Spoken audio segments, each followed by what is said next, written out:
ఇక్కడ ఉన్న గేమ్ అంతా పంపులు లిఫ్టులు అధ్యక్ష, ఏం లేదు. సేమ్ అదే ఫార్ములా, డిట్టో ఫార్ములా. ఏమంటే అసలు ఒక్క ఇంచు కూడా మార్చలేదు అధ్యక్ష.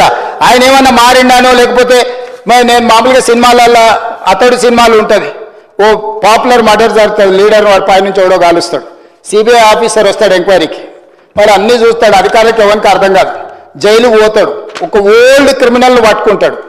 ఇట్లా హత్య జరిగింది, ఎవరు చేస్తుండొచ్చు నీకు తెలుసు కదా, ఇట్లాంటి హత్యలు ఎట్లా ఎవడు ఉంటాడు అంటే క్రైమ్లో ఒక ప్యాటర్న్ ఉంటుంది అధ్యక్ష. ప్రతి నేరగాడికి నేరం చేయడానికి ఒక విధానం ఉంటుంది అధ్యక్ష.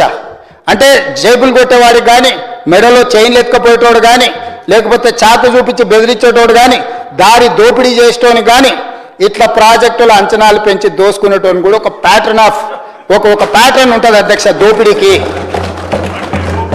ఎగ్జాక్ట్గా గోదావరిలో ఏ దోపిడీ జరిగిందో అక్కడ పేరు తుమ్మిడిహెట్టి, ఇక్కడ జూరాల, అక్కడ పేరు మేడిగడ్డ, ఇక్కడ శ్రీశైలం. అక్కడ పంపులు లిఫ్టులు 3, ఇక్కడ 3 పంపులు లిఫ్టులు కాస్త 5 అయినాయి అధ్యక్ష. దాని వివరాలు కూడా మీకు చెప్తా.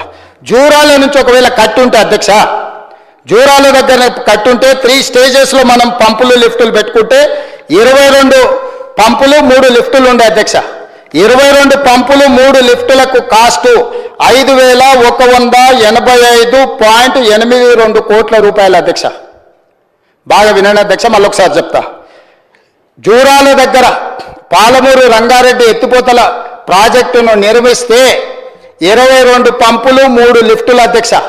22 పంపులు 3 లిఫ్టులకు 14 పంపులు ఫస్ట్